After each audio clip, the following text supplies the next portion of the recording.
Hello students, last video में हमने C4 cycle के बारे में पढ़ा था जिसे हम हैचन स्लैक साइकिल भी कहते हैं।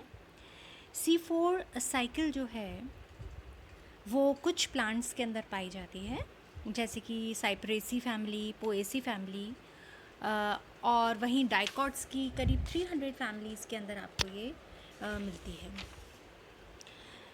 इन प्लांट्स के अंदर एक स्पेशल टाइप ऑफ एनाटमी पाई जाती है। प्लांट्स मतलब लीफ के अंदर जो एनाटमी होती है उसे हम क्रेन्स एनाटमी कहते हैं, और इसके बारे में हमने पढ़ा था। अब इस वीडियो में हम जो मैकेनिज़्म है CO2 फिक्सेशन का उसको स्टडी करेंगे कि वो किस तरह से C3 प्लांट से डिफ़र करता है। जैसा कि मैंने लास्ट वीडियो में भी बताया था कि जो ये प्लांट्स होते हैं, C4 प्लांट्स होते हैं, उनमें C3 और C4 दोनों ही टाइप ऑफ साइकिल्स चलती हैं।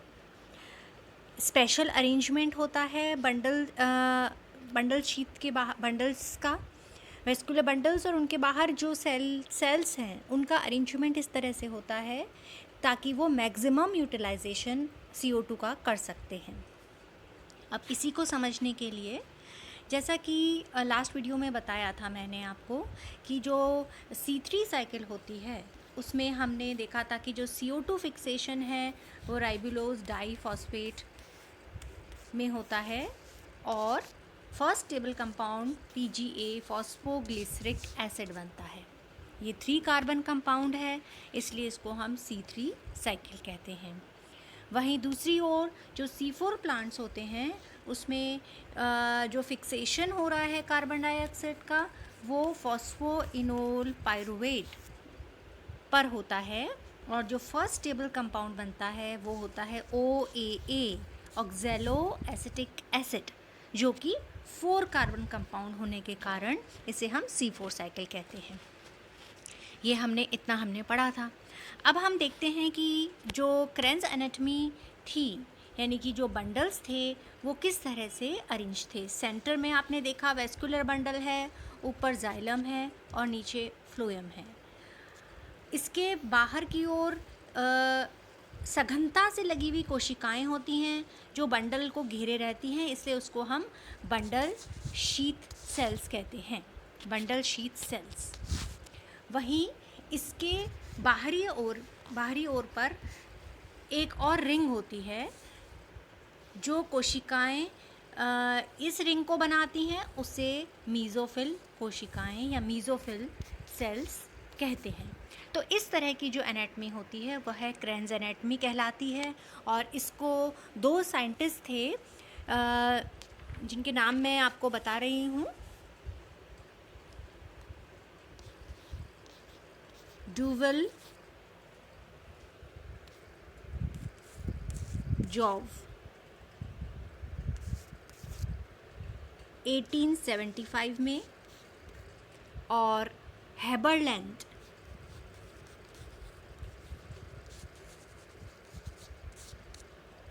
1884। ये 2 साइंटिस्ट जिन्होंने कि इस क्रेन्स एनाटमी के बारे में बताया वो थे, और इसी तरह से C4 साइकिल जो है वो पूरी तरह से एक्सप्लेन की गई। अब हम C4 साइकिल की ओर चलते हैं।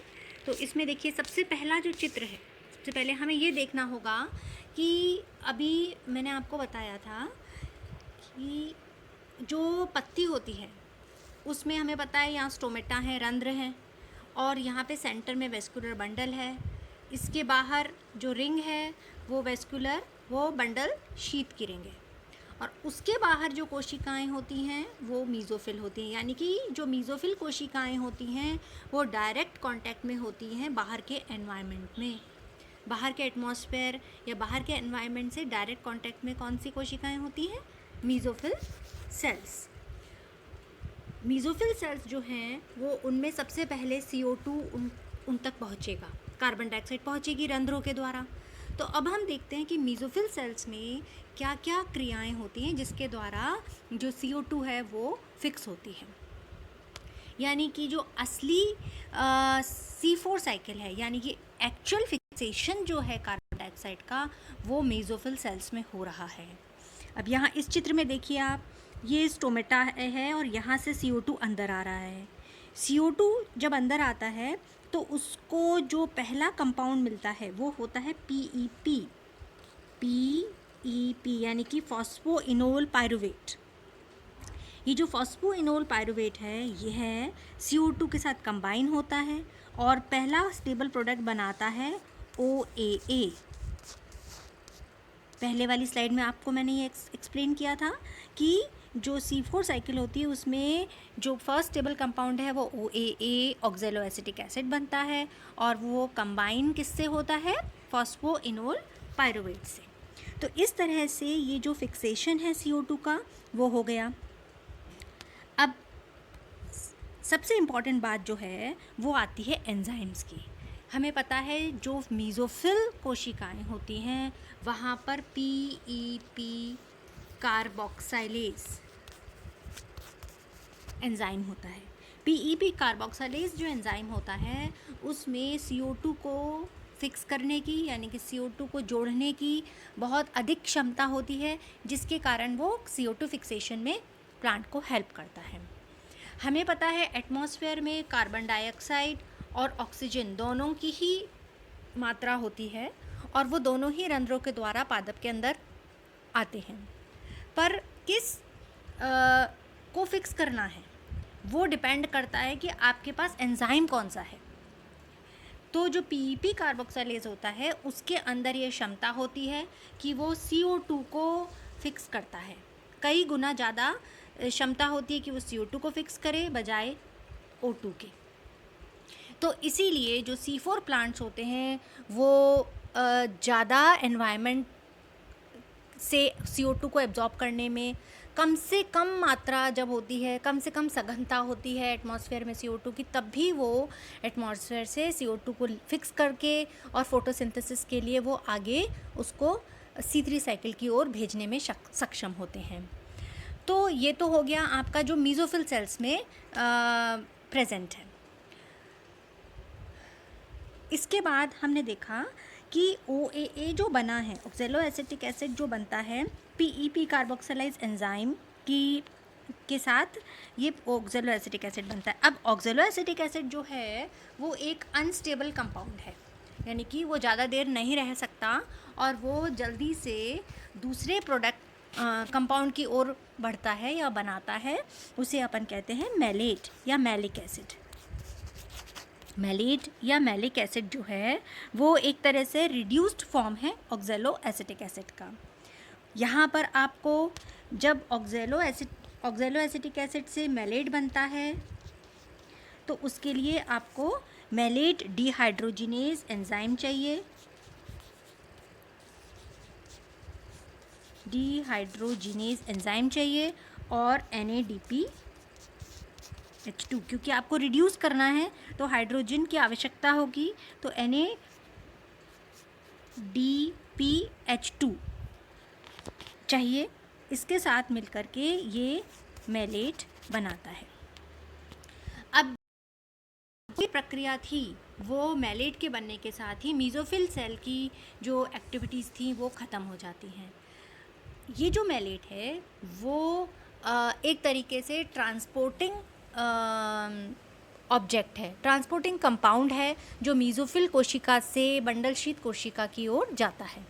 हमें पता है कि ये बंडल है और इसके चारों तरफ कौन सी कोशिकाएं थीं, बंडल शीत सेल्स थीं।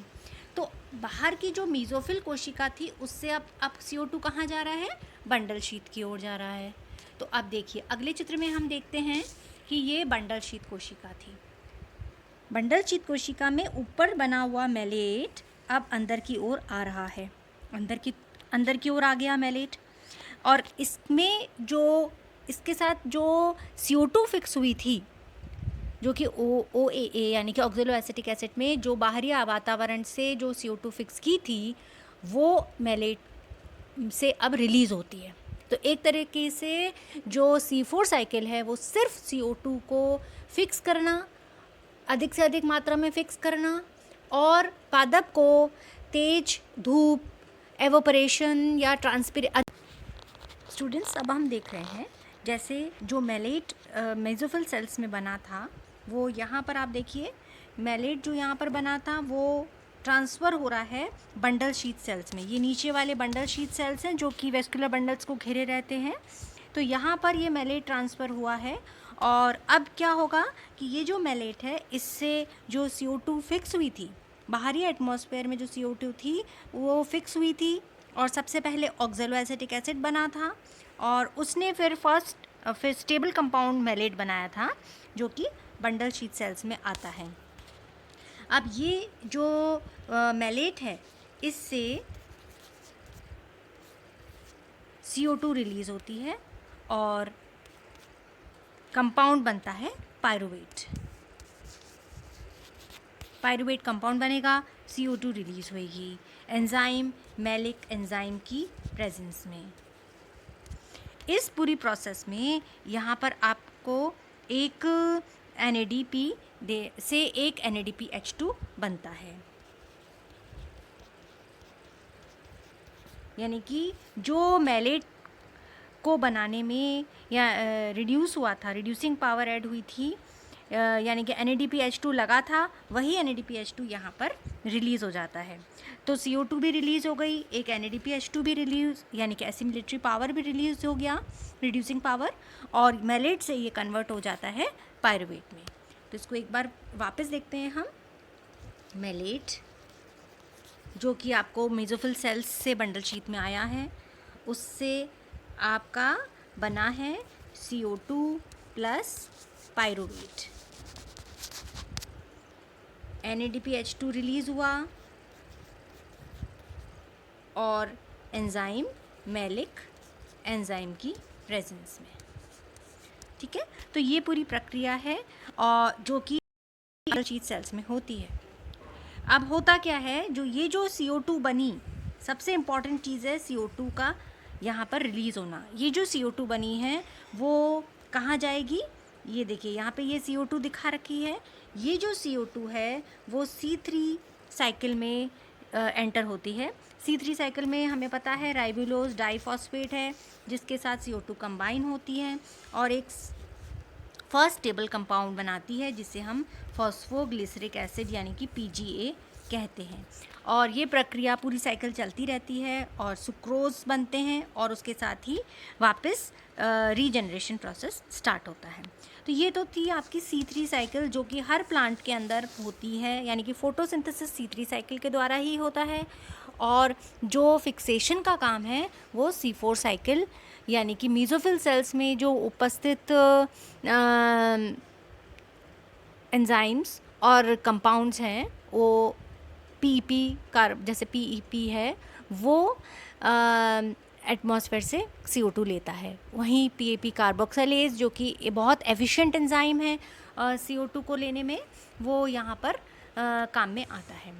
हमें पता है जो राइबोलोज डाइफॉस्फेट यानी कि C3 साइकिल को चलाने वाला एंजाइम है जिसे हम रूबिस्को कहते हैं, वो इसका जो कंपटीशन है वो कार्बन डाइऑक्साइड और ऑक्सीजन दोनों के साथ ही होता है और जो एटमॉस्फेयर में ज़्यादा क्वांटिटी में होती है वो उसको यूज़ कर लेता है। परंतु PEP कार्बोक्सिलेज जो है वो मोर एफिशिएंट है CO2 फिक्सेशन में, इसलिए C4 प्लांट्स के पास ये एक क्वालिटी होती है कि कम से कम मात्रा भी अगर एटमॉस्फेयर में होगी तो वो उसको उस CO2 को यूज़ करके फोटोसिंथेसिस के लिए आगे बंडल शीथ को दे सकता है।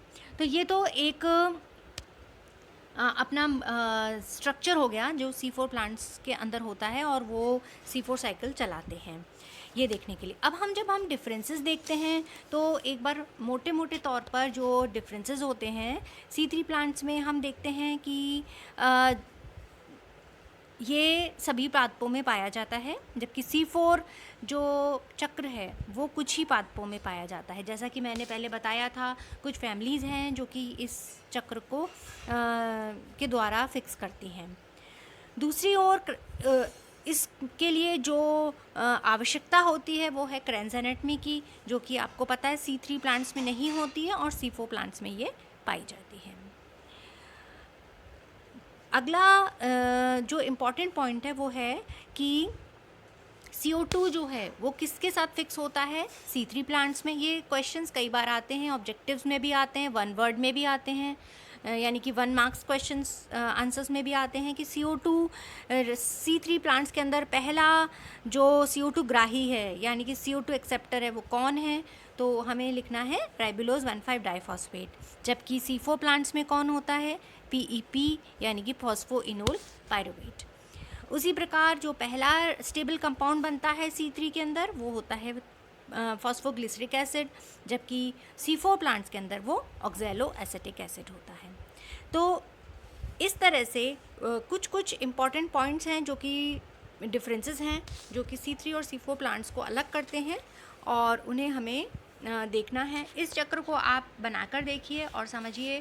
C3 प्लांट्स अगर आपने C3 चक्र अच्छे से करा है यानी कि तो आपको C4 चक्र करने में बहुत आसानी होगी और समझने में भी आसानी होगी।